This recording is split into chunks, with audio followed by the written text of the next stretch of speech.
ରାତି ହେବାରୁ ଜଙ୍ଗଲ ଭିତରୁ ଗୋଟେ କୋକିଶିଆଳି ବାହାରିକି ଆସିଲା। ସେ ସିଧା ଯାଇ ଗଛ ଉପରେ ଚଢ଼ିଗଲା। ସେଠାରେ ବସି ସେ ବହୁତ କୋଳି ଖାଇଲା। ତାପରେ ଗୁହାଳ ଗାତ ଦେଇ ଗୁହାଳ ଭିତରକୁ ଗଲା। ଆଉ ଗୁହାଳ ଭିତରୁ ଗୋଟେ କୁକୁଡ଼ା ଆଣି ତାକୁ ମାରିଦେଲା। ଏକଥା ମାଳତୀ ବୁଢ଼ୀ ସେ ଗଛ ସାଇଟରେ ଥାଇ ସବୁ ଦେଖୁଥାଏ। ବୁଢ଼ୀ ମନେ ମନେ ଚିନ୍ତା କଲା, ଯଦି ମୁଁ ସେ ଗାତ ବୁଜିଦିଏ, ସେ ପୁଣି ନୂଆ ଗାତ କରି ମୋ କୁକୁଡ଼ାଙ୍କୁ ଖାଇବ। ମୁଁ ଆଜି ତାକୁ ଏଥର ପାନେ ଦେବି, ଆଉ ଯେମିତି ସେ ମୋ ଘର ଦୁଆର ମୋର ମାଟି ଆଉ ମାଡ଼ିବ ନାହିଁ। ତେଣୁ ବୁଢ଼ୀ ତା ପରଦିନ ସନ୍ଧ୍ୟାରେ ମେଞ୍ଚେ କଞ୍ଚାଲଙ୍କା ବାଟଣ ତିଆରି କଲା। ସେହି ବାଟଣକୁ ଗଛର ଉପରୁ ତଳ ଯାଙ୍ଗେ ଘଷି ଦେଲା।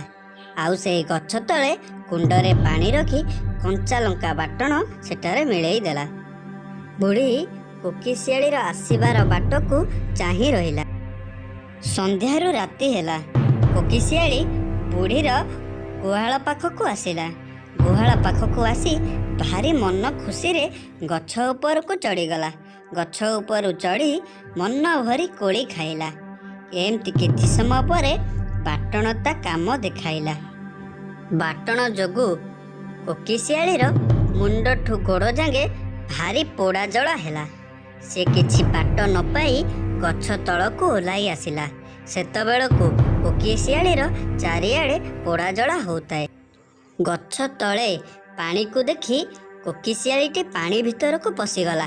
ହେଲେ ସେ ତ ଖାଲି ପାଣି ନଥିଲା, ତା ଭିତରେ ମଧ୍ୟ ବାଟଣ ମିଶିଥିଲା।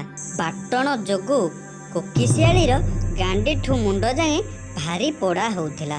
ସେହି ସମୟରେ ବୁଢ଼ୀ କୋଉଠୁ ଥିଲା କେଜାଣି ଗୋଟେ ବାଡ଼ି ଖଣ୍ଡେ ଧରି ସେଠାକୁ ଆସିଲା। ଆଉ କୋକିଶିଆଳିକୁ ନିର୍ଧୁମ ପିଟିଲା। କୋକିଶିଆଳି ଅସହ୍ୟ ଯନ୍ତ୍ରଣାକୁ ଦେଖି ଭାରି ମନ ଦୁଃଖ କଲା। ଏପଟେ କଞ୍ଚାଲଙ୍କା ବାଟଣକୁ, ସେପଟେ ବୁଢ଼ୀର ବେତ ପାହାର। ଏପରି ଅସହ୍ୟ ଯନ୍ତ୍ରଣାକୁ ଦେଖି କୋକିଶିଆଳି କ'ଣ କରିବ କିଛି ଜାଣିପାରିଲା ନାହିଁ। ସେ ଜଙ୍ଗଲ ଆଡ଼କୁ ଦୌଡ଼ି ଚାଲିଗଲା।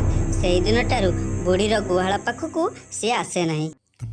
ନମସ୍କାର ସାଙ୍ଗମାନେ, ରାଜା କ୍ରିଏଟିଭ ଆପଣଙ୍କୁ ପ୍ରତ୍ୟେକ ଦିନ ନୂଆ ନୂଆ ଭିଡ଼ିଓ ଆଣି ଦେଉଛି। ତେଣୁକରି ଆମ ଚ୍ୟାନେଲ ରାଜା କ୍ରିଏଟିଭକୁ ଲାଇକ୍, ସେୟାର, ସବସ୍କ୍ରାଇବ୍, କମେଣ୍ଟ କରନ୍ତୁ ଓ ଶେଷରେ ବେଲ୍ ଆଇକନକୁ ପ୍ରେସ୍ କରନ୍ତୁ। ଧନ୍ୟବାଦ।